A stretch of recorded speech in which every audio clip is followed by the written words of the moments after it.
Assalamualaikum warahmatullahi wabarakatuh. Alhamdulillah rabbil alamin wassalatu wassalamu ala asrafil anbiya'i wal mursalin wa ala alihi wa sahbihi ajma'in. Alhamdulillah, pada hari ini kita bersama-sama bisa bertemu kembali untuk membicarakan tentang materi kita tentang fikih.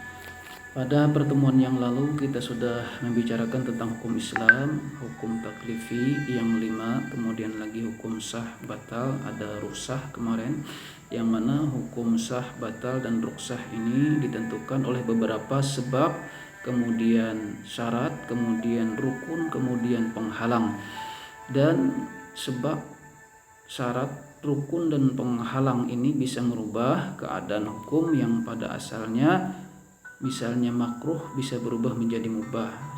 Sebagai contoh yang seperti kita sering lihat dan alami saat ini di masa pandemi, adanya salat berjamaah yang berjarak, yang pada asalnya hukumnya adalah makruh, artinya lebih baik sebenarnya salat itu merapat, safnya merapat, dan dimakruhkan apabila saf salat itu berjarak. Tetapi apabila ada ruksah, ada penghalang, dalam hal ini adalah adanya virus COVID-19, yang mana juga virusnya tidak bisa terlihat, dan karena adanya penghalang berupa virus ini tadi yang membahayakan dan mengancam kesehatan bahkan keselamatan nyawa jamaah itu sendiri, maka dengan adanya halangan tadi, yang makruh tadi bisa berubah menjadi mubah, artinya dibolehkan saf sholat berjamaah dengan berjarak tadi. Dan untuk bagaimana mengeluarkan hukum dari makruh menjadi mubah, dari wajib menjadi haram, itu dalam bab-bab pelajaran usul fikih, yang dalam hal ini sudah kita lihat sudah ada dalam fatwa Majelis Ulama Indonesia yang membolehkan sholat saf berjamaah dengan berjarak, tentunya dengan dalil-dalil hukum yang mereka sudah ahli dalam hal itu. Kita tinggal mengikuti hukum yang sudah diusahakan dengan sungguh-sungguh oleh para ulama kita, bagaimana caranya supaya hukum itu bisa kita terapkan dalam kehidupan beribadah kita sehari-hari supaya jangan ada keraguan. Karena itu kita hanya sekedar mengikutinya, dan dalam hal ini untuk membicarakan masalah itu dipelajari dalam bab-bab ilmu yang lain, bab ilmu usul fikih.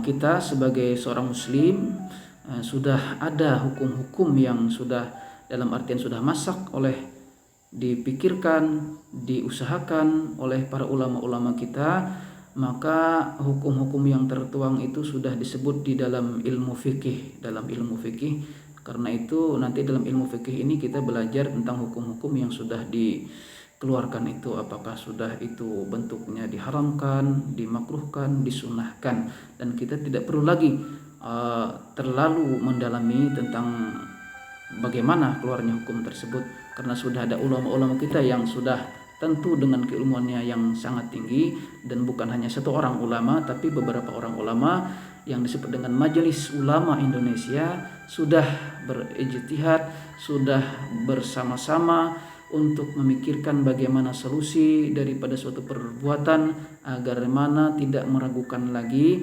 status hukumnya untuk kita kerjakan. Bapak Ibu jamaah rahimakumullah yang kita hormati dan dirahmati Allah, pada pertemuan kali ini kita akan membicarakan tentang taharah. Dalam taharah ada beberapa hal yang perlu kita ketahui. Yang pertama adalah pengertian taharah itu sendiri. Taharah artinya suci. Taharah artinya suci.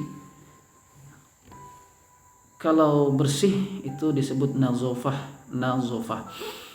Seseorang yang mandi kemudian memakai sabun, kemudian menggosok dan membilas badannya, dia bisa disebut dengan bersih atau nazofah, tetapi masih belum tentu suci.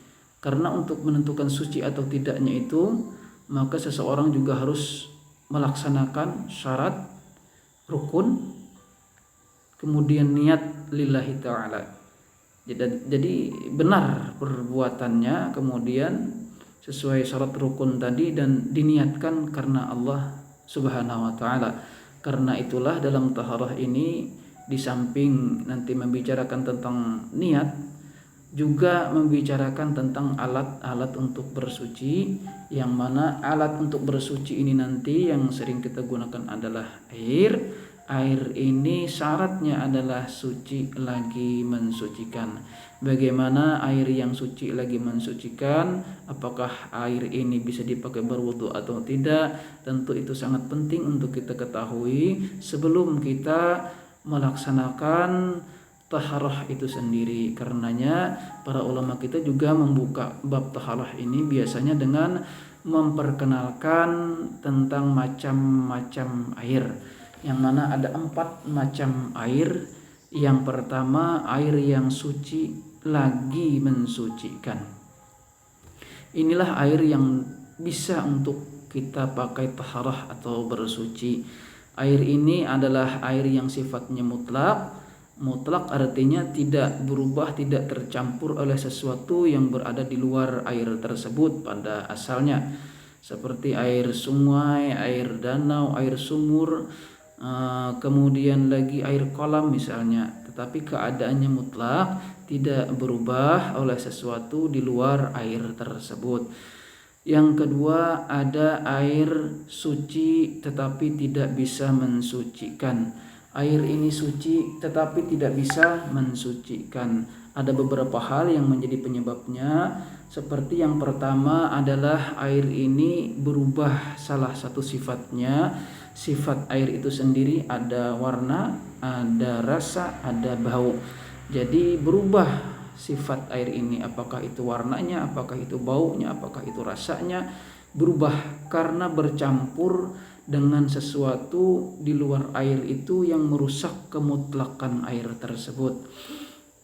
Bercampur dengan sesuatu yang merusak kemutlakan air tersebut. Dan bercampurnya ini adalah dengan sesuatu yang suci, sehingga air tadi masih bisa disebut dengan air yang suci. Tapi karena sudah berubah sifatnya ini, mencolok sekali perubahannya, sehingga tidak bisa lagi disebut dengan air yang mutlak, maka dia sifatnya tidak bisa lagi mensucikan. Kemudian air ini juga ada sedikit kurang dari 2 kulah menurut para ulama. Kurang dari 2 kulah itu disebut air yang sedikit, dan air yang banyak disebut dengan air 2 kulah lebih. Artinya apabila air ini sedikit berarti kurang dari 2 kulah. Ini air ini sedikit dan sudah terpakai untuk menghilangkan hadas yang wajib. Artinya baik itu wudu maupun mandi yang sifatnya wajib, yang mana tidak bisa tidak dengan wudu itu